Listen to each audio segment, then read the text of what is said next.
It begins with silence, not the kind you get when the television is off or when the neighbors are out. No, this is different. This is the silence that comes after the last suitcase leaves the hallway, after the final hug, after the goodbye. For Mary, the silence arrived on a Wednesday. The door clicked shut behind her youngest daughter. She stood in the hallway, slippers barely moving, and she realized she was truly alone. For over 40 years, Mary had lived in the rhythm of others. She knew the clink of spoons in the morning, the creak of teenage feet coming down the stairs, the hum of her husband's evening news program. But now, the rooms were still. The air itself felt thick, as if waiting for someone to speak. She walked into the kitchen that morning and opened the fridge. There were too many apples, too much bread. She laughed, a dry sound. She hadn't realized how much she used to cook for more than one. The kettle boiled, whistled, then fell silent again. No one complained that she'd left it too long. No, one poured 2 cups, and still the clock ticked. Most people think that being alone after 65 means immediate loneliness. But that's not exactly true. What comes first isn't loneliness, it's disorientation. For Mary, the loneliness didn't rush in like a flood. It crept in, slowly. At first it was small things. She caught herself turning to say something to someone who wasn't there. She'd laugh at a show and glance sideways, expecting a chuckle back. The hardest part? Dinner. A plate for one, a table too big, the sound of the fork scraping the plate. That's when the silence really starts to sting. But here's the secret, and Mary learned this slowly. Silence, once feared, can become sacred. At first, she played the radio all day. She'd turn on the television just to hear a voice. But one afternoon, she didn't. She sat by the window with a cup of tea and just listened to the birds, the wind, the distant laughter of a neighbor's child, and that moment, quiet and still, did not feel empty. It felt peaceful. You see, the first lesson in living alone after 65 is unlearning the noise. The world teaches us to fill silence. But Mary discovered something else. In silence, she could hear herself again. Her thoughts were clearer, her breathing slower. She started journaling, not grand entries, just little things. Saw a butterfly. On the windowsill today. Missed George's laugh at the movie. Cooked stew today. Still too much. The quiet let her remember, not just what she missed, but who she had been before everyone else needed her attention. The word alone had always sounded harsh, cold even. But slowly, Mary changed its shape. She started calling it private time, peaceful space, time for me. And she realized being alone isn't the same as being lonely. In fact, it can be the opposite. It can be freedom, a chance to meet herself again in the soft space of silence. That first night was still the hardest. The house creaked in unfamiliar ways. The bed felt too large. Mary left the hallway light on, just in case. And she lay there, hands on her belly, listening to her own breath. There were tears, but not from fear, not even sadness. From change. Change hurts, even the good kind. But as she drifted to sleep, she whispered, "This is mine now." And that made all the difference. The next morning, Mary made the bed. She cooked 2 eggs, even if she only ate 1. She opened the curtains and let the sunlight in. There was no great transformation, no dramatic music, just this. One woman, one quiet home, one new chapter, and in that small start, there was hope. Living alone after 65 doesn't begin with joy. It begins with quiet, and inside that quiet, there is fear, and then there is space, and in that space, there is you, not the mother, not the wife, not the caregiver, just you. And that's the best company of all. When Mary first found herself alone, the quiet scared her. But after a while, the silence began to whisper something unexpected. Who are you now? It was a simple question, and yet she realized She didn't quite know the answer. Mary had spent her entire adult life being someone for somebody else, a daughter, a wife, a mother, a grandmother, a neighbor, a volunteer. She wore each role like a coat, some warm, some heavy, some she never chose. But now, in the quiet of her little house, she was just Mary. No one needed her at that moment. No one was calling her name from the other room. For the first time in decades, she had no one to answer to, and she didn't know what to do with that kind of freedom. She went to the closet and found a box. Inside, a sketch pad with faded pencil drawings from her 20s, a notebook full of poetry she'd written before the kids were born, a photograph of her smiling in the sun, barefoot, holding a book instead of a baby. She stared at that photo for a long time. That woman, that was her once. Before the casseroles and the carpools, before the PTA meetings and the prescription, reminders, that version of Mary had dreams, and somehow, quietly, kindly, she had packed those dreams away to care for others. So she decided to meet herself again. Like an old friend she hadn't seen in years, she made a list, not a to-do list, but a who I was list, loved watercolor painting, wrote poems under the oak tree, danced alone to Motown songs, dreamed of visiting Ireland one day. That night she took out a brush. The colors felt awkward in her hand, her fingers stiff, her strokes uncertain. But when she finished, she smiled. It wasn't perfect, but it was hers. Living alone gave her one powerful gift, unrushed time.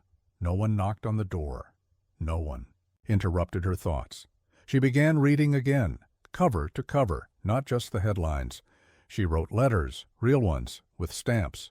She started doing crosswords every morning, sipping tea as the sunlight moved across the table. There was no pressure to be productive. She could fail at a recipe and still laugh. She could nap at 2 p.m. because the couch looked inviting. Bien poème, this new life slowness wasn't laziness, it was luxury. One afternoon, Mary stood in front of her wardrobe and sighed.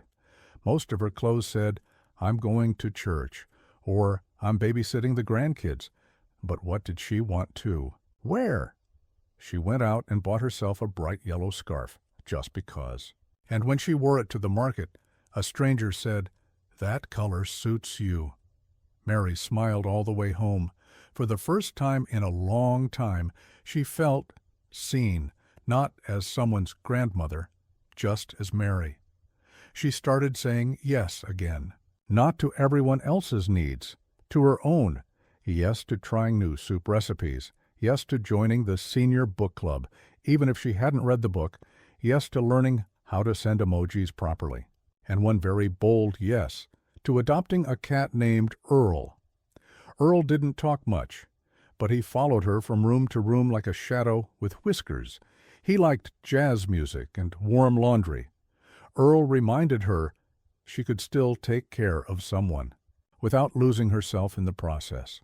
It's funny. Mary had always thought rediscovery would be loud and dramatic, like a movie scene, a makeover montage, fireworks. But really, it was quiet. It was in the way she began to hum again while cooking, or how she'd catch herself smiling at nothing in particular. It was finding joy in her own company without apology. She didn't need anyone to complete her. She was already whole. One morning, she looked in the mirror longer than usual. She saw the wrinkles, sure, the soft lines around her eyes, the silver strands in her hair, but she also saw a woman who had lived fully, loved deeply, survived heartbreak, raised 3 decent kids, learned how to laugh again. That woman? She was strong. She was still growing. And, most importantly, she finally liked who she saw. Mary started writing letters, not to her children, not to friends, but to herself, to the young girl who once doubted her worth, to the young mother who gave everything and forgot herself, to the widow who thought she'd never smile again. She wrote, "You're still here, and you're more than enough." She cried, then laughed, then made tea. That was her new cycle of healing. In the end, rediscovery didn't mean becoming someone new. It meant returning to someone old, the woman she'd been before the world told her who to be. Mary still missed her late husband. She still had days when the silence felt a little too heavy. But now she had a deeper kind of peace. She had herself. And that, after 65 years of serving everyone else, was a gift long overdue. Rediscovering yourself isn't about becoming someone else. It's about finally giving yourself permission to be messy, curious, wise, soft, bold. Alone doesn't mean empty. Sometimes alone means finally full. Mary didn't plan on having a routine. At first, every day felt like a blank piece of paper, empty, too quiet, too wide. But over time, something remarkable happened. She began to find comfort in the little things she did every day. The same mug in the morning, the same radio station at noon, the same chair by the window every evening. It wasn't repetition, it was rhythm. And in that rhythm, Mary found healing. Mary's day always began the same way, not because she had to, but because she wanted to. At exactly 6:45 a.m., the light slipped through her bedroom curtain and painted golden lines across the floor. She'd stretch, arms above her head, toes wiggling beneath the sheets. Then she'd say out loud, "Thank you for this day." No one heard it, but it mattered. She shuffled to the kitchen, fed Earl the cat, and filled the kettle. While the water boiled, she stood at the window, just watching. Birds, a squirrel, sometimes nothing at all. It was her moment of stillness before the world began. Mary didn't realize how grounding a routine could be until she tried living without one. In those early days, time blurred, meals came late, nights came too early. But now, breakfast was at 7:30, crosswords at 8. A short walk by 9:15 unless it rained. Then she'd dance in the hallway instead. These weren't chores. They were choices, tiny rituals that gave her life structure, stability, and, most of all, purpose. After a while, the days began to have personalities. Monday was laundry day, the scent of lavender and warm fabric. Tuesday was baking day, banana bread, sometimes with walnuts. Wednesday was library day. She didn't always check out books, but she loved walking the aisles. Thursday was garden day. Even Earl watched from the window while she whispered to her tomato plants. Friday was try something silly day. One week she wore mismatched socks to the market. Another she watched cartoons with popcorn. It didn't matter what she did. It mattered that she did. Predictability, it turned out, was deeply calming. Mealtimes used to be sad for Mary. One plate, one fork, one chair. But then she made a rule. Even if I'm eating alone, I'll eat with joy. So she set the table. She lit a candle at dinner. She played jazz music while she ate lunch. Sometimes she even wore her favorite earrings, just for herself. Food wasn't just fuel. It was a reason to pause, breathe, and be present. Around 1:30, Mary would sit by the window again, Earl curled at her feet, a cup of chamomile in hand. She'd write a few thoughts in her notebook. Nothing profound. Windy today. The tree looks tired. Missed George when the teapot squeaked. Found joy in the way the sun hit the spoon. It wasn't journaling. It was witnessing. A way to remind herself, I'm here. I exist. I see. Afternoons were for movement, not marathons, not gym visits. Just gentle stretches. A walk down the lane, tidying the bookshelf, rearranging a drawer. She moved, not to exercise, but to feel alive. One day, she tried Tai Chi. Another day, she danced to 1950s swing until she ran out of breath and collapsed. Into laughter, she'd look at herself in the hallway mirror, sweaty and flushed, and say, "Still got it." Evenings were sacred. That's when the shadows grew longer and the world slowed down. Mary always made a pot of tea around 7.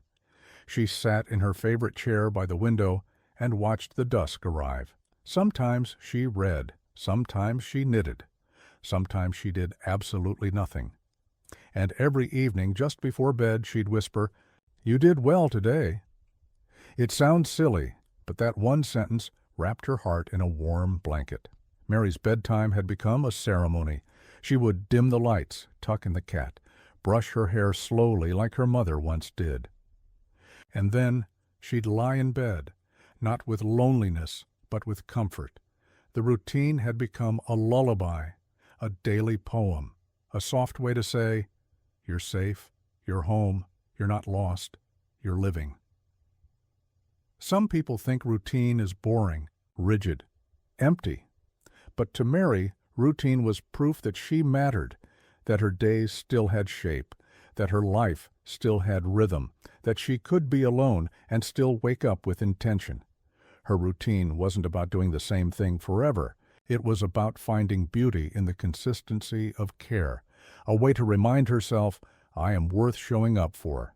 Living alone after 65 doesn't mean drifting. It means choosing. Choosing when to rise, choosing when to pause, choosing when to rest. And in those choices, Mary found a rhythm that carried her. Not loud, not rushed, but steady, like a heartbeat. And that was enough. The quiet of daily repetition, Mary rediscovered something sacred, a reason to wake, a reason to smile, a reason to keep going. And sometimes that reason is simply breakfast. Memories are tricky things. They come when you least expect them. A scent, a song, the way sunlight hits the floor. Mary didn't ask for them. But they arrived anyway, sometimes like a kiss, sometimes like a knife. And learning to live alone. After 65 meant learning not to fight those memories, but to sit with them, to listen, and eventually to make peace. One afternoon, while tidying the bedroom, Mary found it, a single sock, blue with a tiny hole at the toe. It had belonged to George, her late husband.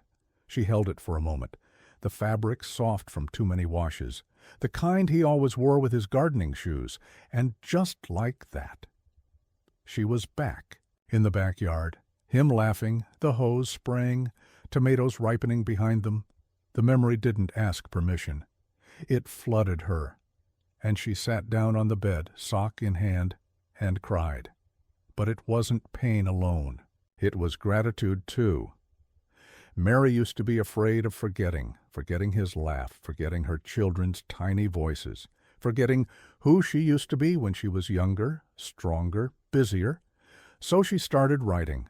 Not full stories, just flashes. George always hummed while trimming the roses. Tommy once brought home a frog, hid it in the bread box. I used to love wearing red lipstick and sneaking out with Carol in '66. These weren't stories for publishing. They were anchors, proof that it had all been real, that she had lived fully. Not all memories were sweet. There were hospital rooms, arguments left unresolved, words said in anger, regrets whispered in the dark. For years, Mary avoided those memories. She buried them under busy schedules and polite smiles. But now, in the stillness of living alone, they resurfaced. And instead of running from them, she invited them to sit. "Yes," she whispered to the silence, "that hurt. That happened. But it's done now." Forgiveness wasn't just for others. It was for herself, too. Every Sunday afternoon, Mary opened the old photo album, the one with cracked leather and yellowed corners. She didn't rush. She'd look at each photo and say the name out loud. "That's my sister Jean. That's Peter's first Halloween. That's me, before I had hips like a refrigerator." And she'd laugh. Talking to the pictures felt silly at first, but then it became something sacred, a way of honoring what was. One evening, Mary found an old cassette player in the closet. She didn't even know if it still worked. But when she hit play and heard Louis Armstrong's voice, what a wonderful world! Her heart cracked open. She danced barefoot in the living room, not because she forgot the past, but because she remembered it and chose joy anyway. Some evenings, Mary talked to George. Just a whisper, a sentence or two. You wouldn't believe how tall Tommy's boy is now. I made your stew today. It was awful. I miss you. And she'd smile, because she knew. Even in silence she was heard. Living alone doesn't mean forgetting the ones we loved. It means making space for their memory, without letting it drown us.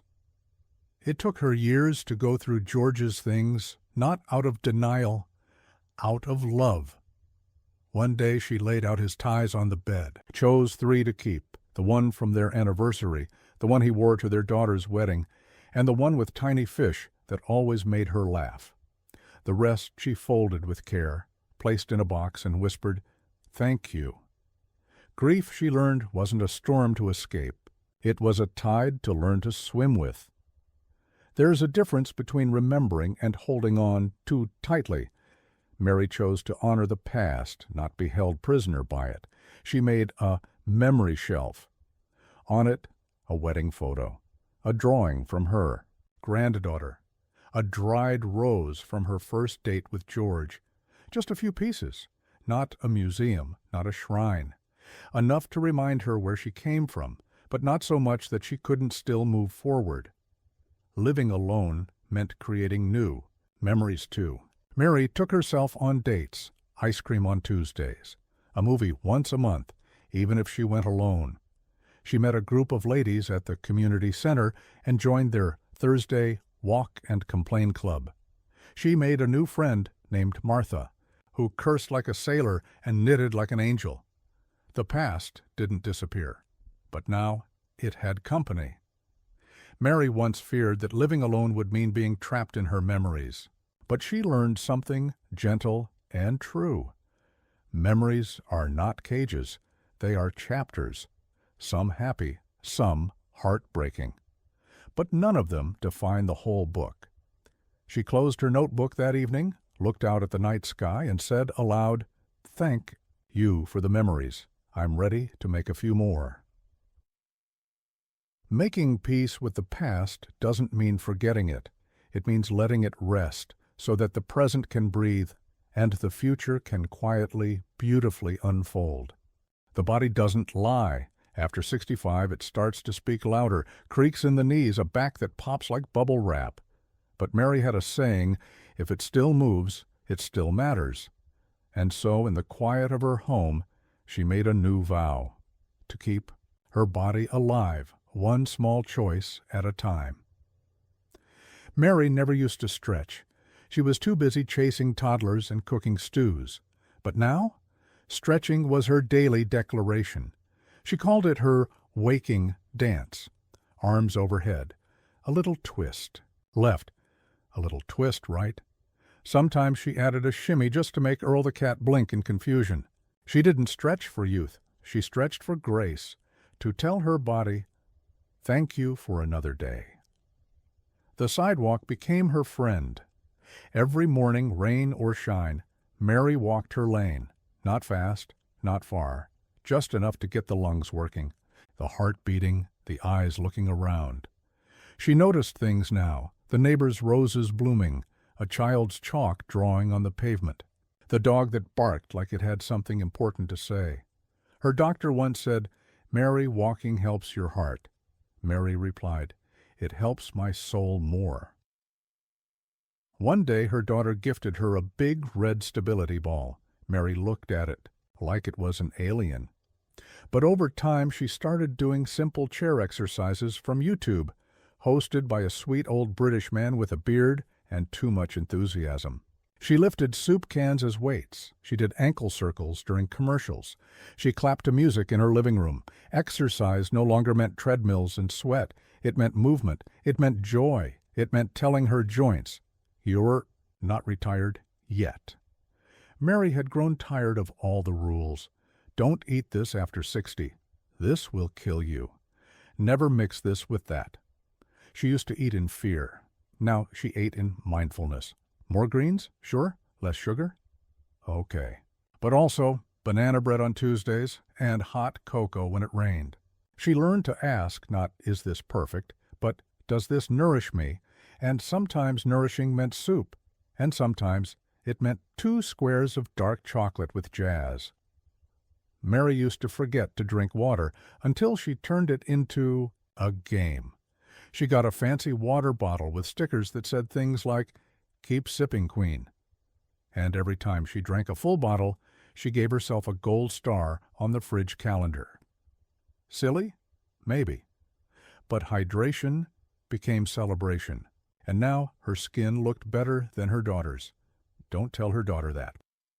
Sleep wasn't always easy. Some nights were full of tossing, turning, thinking. But Mary began treating bedtime like a ritual. No screens after 8, a warm bath with lavender, soft socks, a little prayer or a page of poetry. She called it her landing routine, because the day had flown and now it was time to come home. Her dreams became softer, her mornings less groggy, and she realized rest is not weakness, it is recovery, it is power. Mary made peace with appointments. She no longer waited for pain to go. She went to the doctor like someone checking in with a teammate. The dentist? Yep. Eye doctor? She knew him by name. Mammogram? Brave face and a cookie after. Health wasn't luck anymore. It was stewardship. And taking care of her body was not vanity. It was dignity. Every day Mary tried to laugh at least once, sometimes at old sitcoms, sometimes at Earl doing backflips off the couch, sometimes at herself, forgetting why she walked into the kitchen again. Laughter made her shoulders drop, her breath deepen, her chest open. Science said it was good for the body. Mary said it was good for everything. Some days her hips ached. Her energy dipped. Her legs felt like soup. She didn't fight it. She didn't guilt-trip herself. She rested. She learned the difference between laziness and listening. She asked her body, "What do you need today?" And most of the time the answer was simple: kindness. Mary once thought getting older meant shrinking, stiffening, slowing down. But instead she found something else, a quiet vitality. Her body wasn't perfect, it wasn't fast, but it was here. And every breath, every stretch, every sip of tea was a little rebellion against giving up. She was still alive. And as long as she was alive, she would keep moving, keep dancing, keep laughing.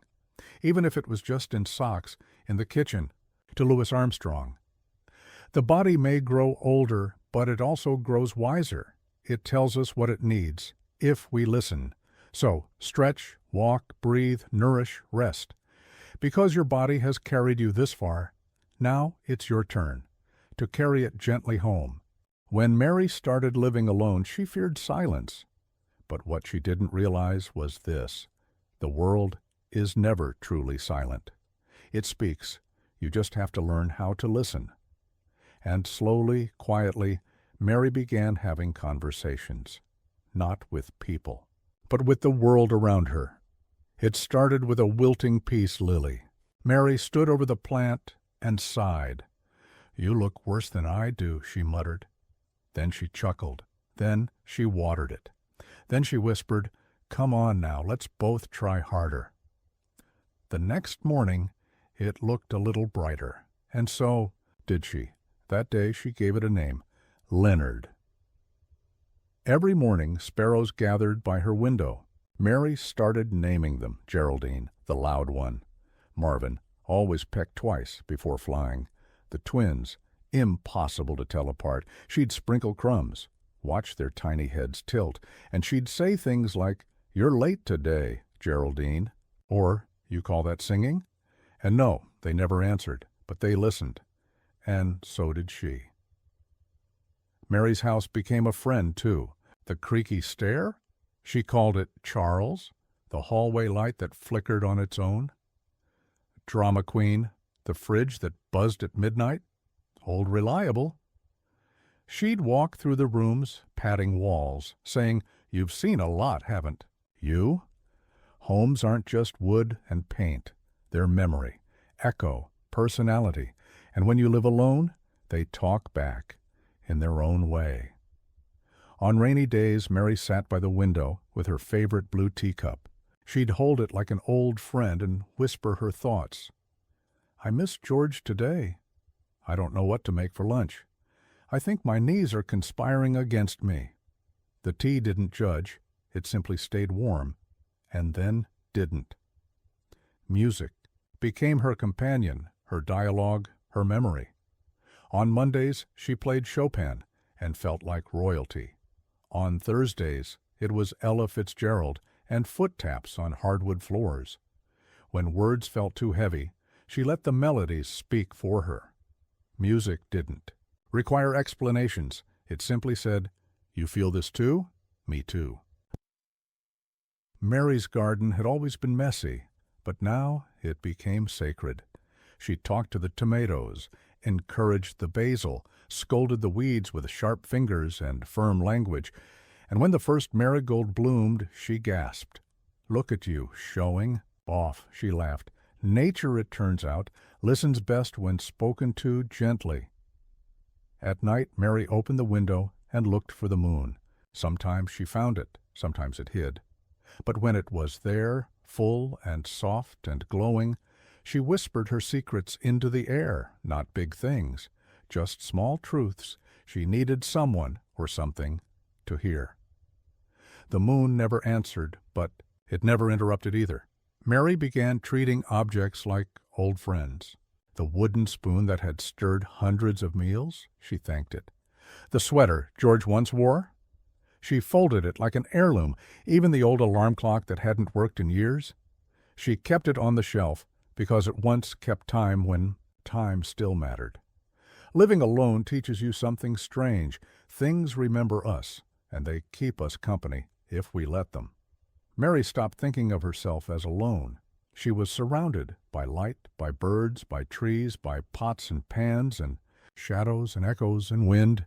She wasn't lonely. She was in quiet conversation with the world, with the past, with herself.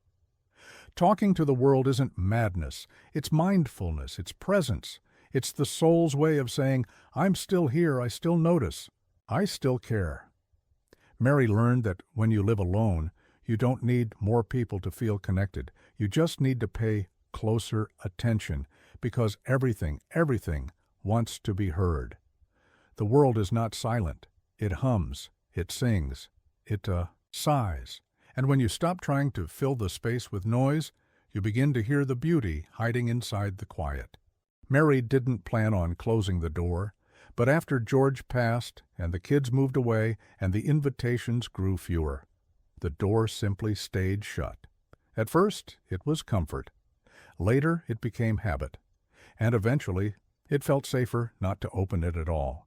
But one quiet Tuesday morning, as she watered Leonard the peace lily and chatted with Earl the cat, a knock came, and that's where everything changed.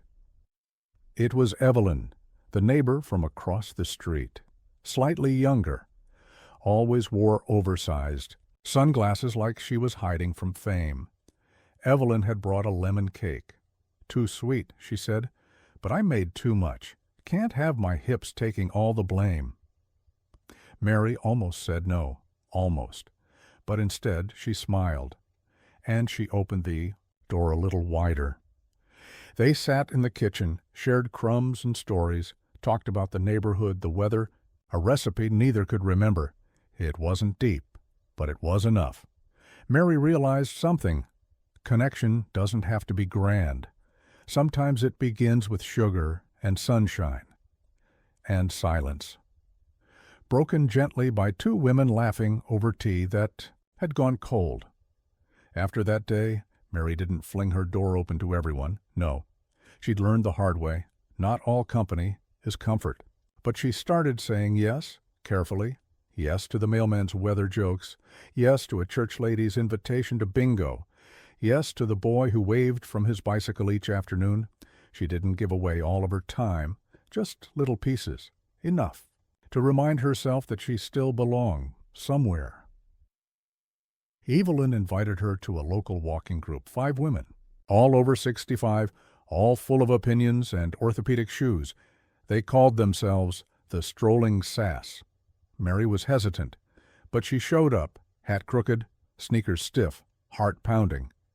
And for the first 10 minutes, she just listened. By minute 15, she was laughing. By minute 30, she was sharing a story. By the end, she had a calendar invite and a nickname, Quiet Thunder. They said it was the way she raised one eyebrow when she disagreed. Living alone had trained Mary to say, no thank you, far too well.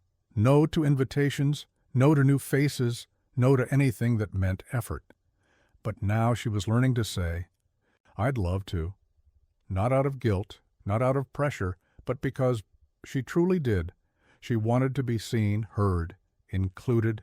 Loneliness hides behind the word no, but joy often waits behind yes. Of course, not every visit was joyful. Some people drained her, talked too much, asked too little. Some only came when they needed something. Mary learned how to set boundaries, gracefully. Today's not a good day, but thank you for thinking of me. I love you, but I need quiet today. Letting people in didn't mean letting herself disappear again. It meant balance. People, after all, are like sunlight. Enough warms you, too much burns. Mary hadn't talked to her grandson Ben in months, not because of a fight, just distance, life, the usual. One evening she sent him a message, a simple one. Do you still like drawing dinosaurs? The reply came fast. I do. Want to see one? That night he sent her a picture of a green T-Rex riding a scooter.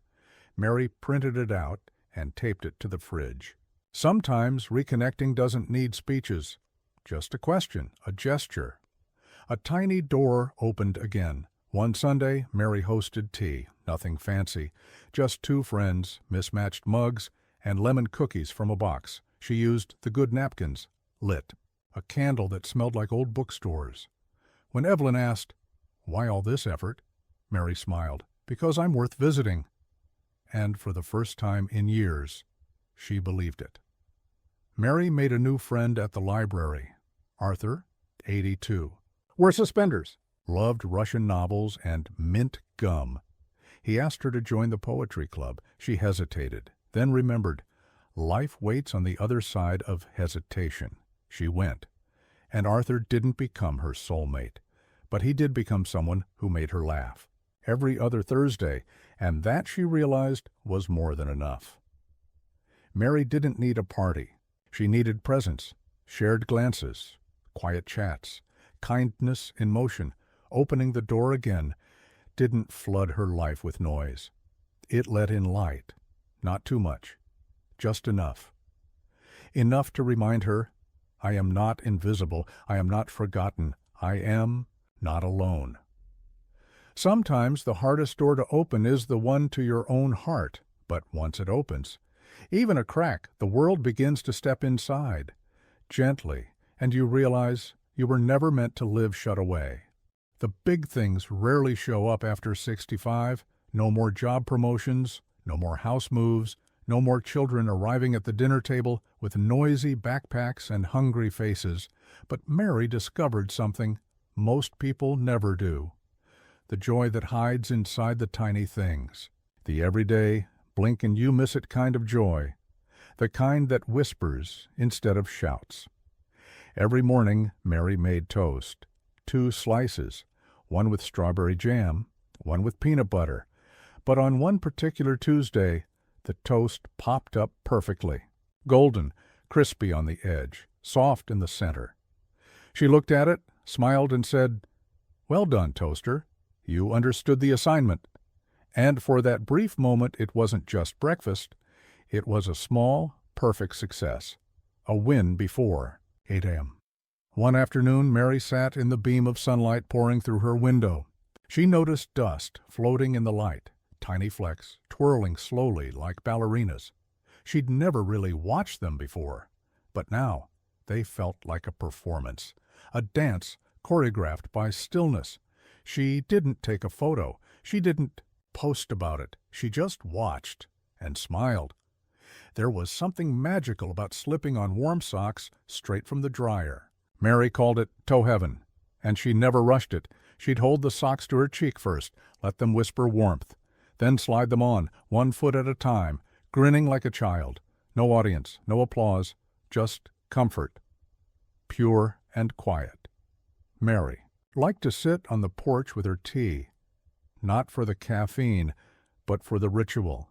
The way the steam curled in the air, the way the wind tugged gently at her sweater, the way the birds sometimes sat silently on the fence, as if in approval.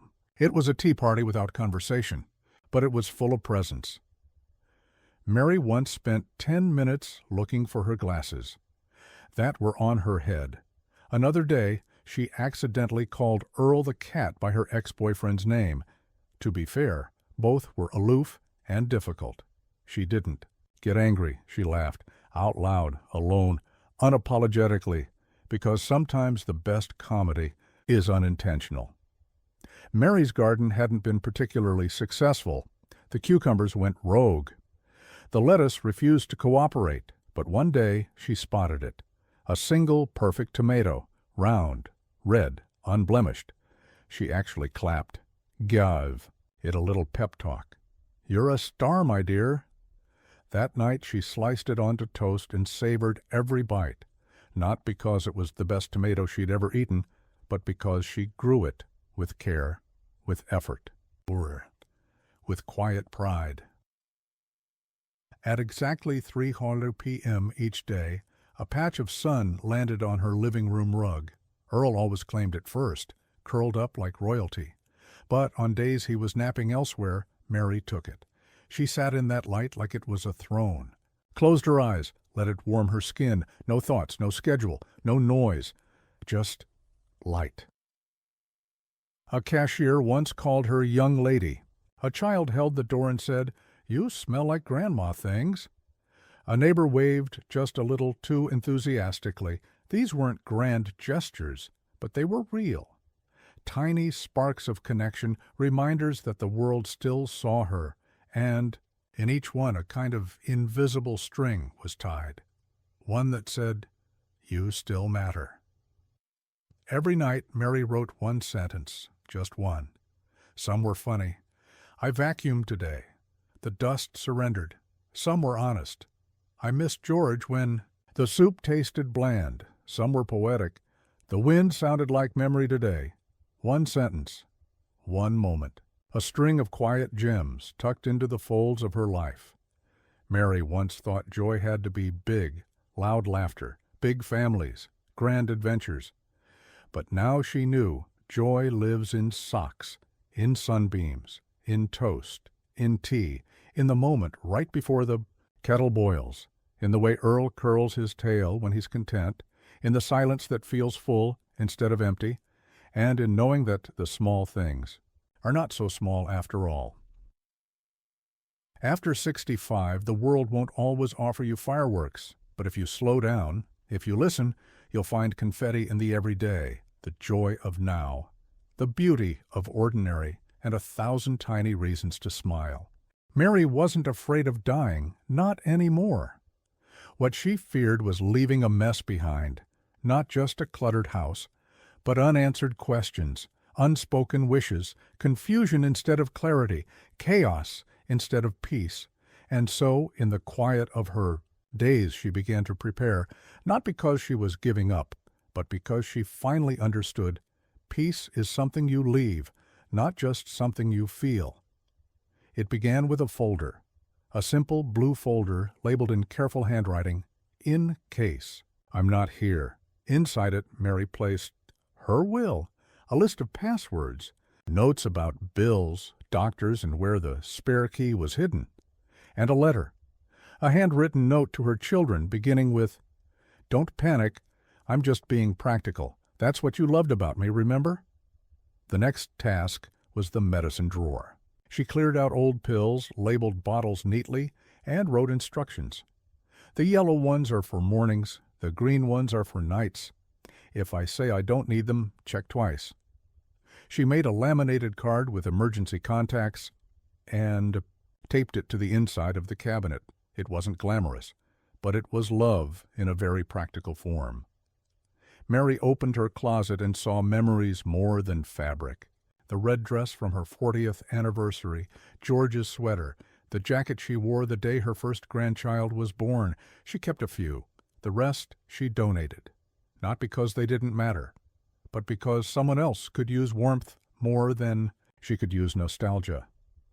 Her children didn't want to talk about what if. "You're fine, Mom. Let's not think about that now." But Mary insisted. One evening over dinner, she said plainly, "I'm not scared of leaving, but I want you to be ready. That's how I show you love, by not leaving you guessing." There were tears, but there was also relief. Clarity is a kindness many avoid giving. Mary gave it freely. Mary made a list. No sad songs. Serve lemon? Bars, not dry cake. Tell funny stories, especially about the cat. Play Louis Armstrong on the way out. She called it the Mary Party, not because she didn't take it seriously, but because she believed life deserved a joyful goodbye. One afternoon, Mary sat down with pen and paper and began writing letters to each of her children, to her oldest friend, even one for her grandson, to be opened on his 18th birthday. They weren't dramatic. They said things like, "You were always more than enough. Don't forget to drink water. Yes, I read your diary when you were 14, and no, I'm not sorry." She sealed them with care. They weren't goodbye letters. They were reminders of love in her handwriting. There was a bench by the pond at the park. She'd sat there often with George, with her grandkids, with herself. One day she asked the city if she could donate a bench when she was gone. "Put a plaque on it," she said. "Just a small one." It would read, "She sat, she smiled, she watched the ducks." Mary believed we all leave something behind. Might as well make it a good place to sit. Mary's preparations didn't make her morbid. They made her feel more alive. She walked lighter, slept better, laughed deeper, because she knew if the end came tomorrow, she'd leave with her affairs in order and her heart wide open. Mary didn't think we're meant to fear endings. She once told Evelyn, "We prepare our homes for visitors.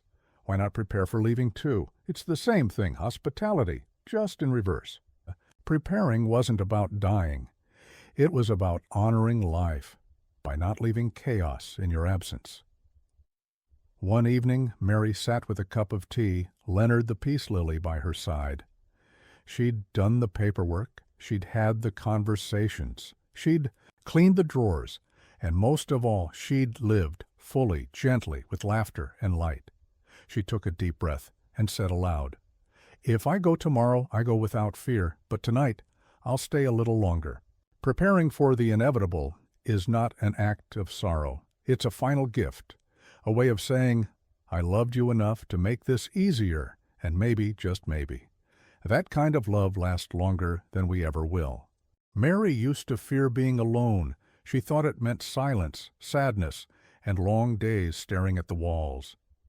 But now, sitting in her favorite chair with a cup of tea, a cat at her feet, and the sunlight warming her knees, she smiled because she finally understood something that had taken her a lifetime to learn.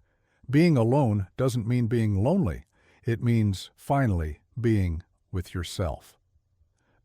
The house, once filled with others, had grown quiet, but it didn't feel empty anymore. It felt familiar. It hummed with her rhythm. The creaks of the floorboards matched her footsteps.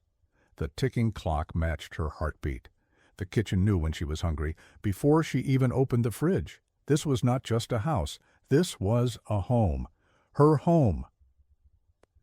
Mary no longer looked outside herself for company. She'd sit at the table, drink tea, and talk things over with herself. "What do you feel today? Did we do our best? Do you need a nap or a walk?" She became the kind of friend she had once searched for in others. Honest, gentle, always there. She laughed at her own jokes. She danced with no music. She watched documentaries about whales and cried when they swam in slow, graceful silence. She didn't wait for visitors to light the nice candle. She didn't save the good tea for company. She was the company, and she was worth every little luxury. Once she had avoided mirrors. Now she looked right into them and saw not just an aging woman, but someone who had endured, evolved, and stayed kind. The crow's feet were from laughter, the silver hair from seasons past, the softness in her eyes from learning how to forgive herself. Time used to feel heavy, but now it felt like silk, light, soft, flowing. She had time to do nothing, time to finish her tea, time to notice the new. Leaf on the peace lily, she was not waiting for anything. She was living in everything. Living alone meant she no longer had to perform. No need to smile when she didn't feel like it. No need to pretend to be strong every second. No need to meet anyone else's expectations. She could cry at 2 p.m., nap at 3, and eat dessert before dinner. Her life was hers, fully, honestly, quietly, radiant. She said thank you more now, not to people, but to the water when it ran warm, to the wind when it cooled her cheeks, to the bird that perched at her window each morning like clockwork. Gratitude no longer needed a reason. It simply became the way she walked through her days. Solitude was no longer silence. It was space. Space to feel, space to create, space to just be. She wrote poems on napkins, she hummed while folding towels, she told herself bedtime stories, and sometimes fell asleep in the middle. There was no audience. And that made the joy even more real. Mary used to worry that if no one was around, she might fade. But now she had learned something powerful. You do not disappear when you are alone. You emerge slowly, softly, truthfully. She didn't need a mirror to know she was real. She didn't need applause to feel proud. Her own breath, her own thoughts, her own heart were more than enough. One evening, Mary sat on her porch. The sky was a soft orange. Earl was curled beside her. She looked around and whispered, "I am not lonely. I am not forgotten. I am with someone, and that someone is me." And in that moment there was peace, not because nothing was missing, but because everything she needed was already inside. Living alone after 65 is not a sentence. It's a season, a soft, golden, unhurried season where you get to meet yourself again, fall in love with quiet, and realize you were never truly alone.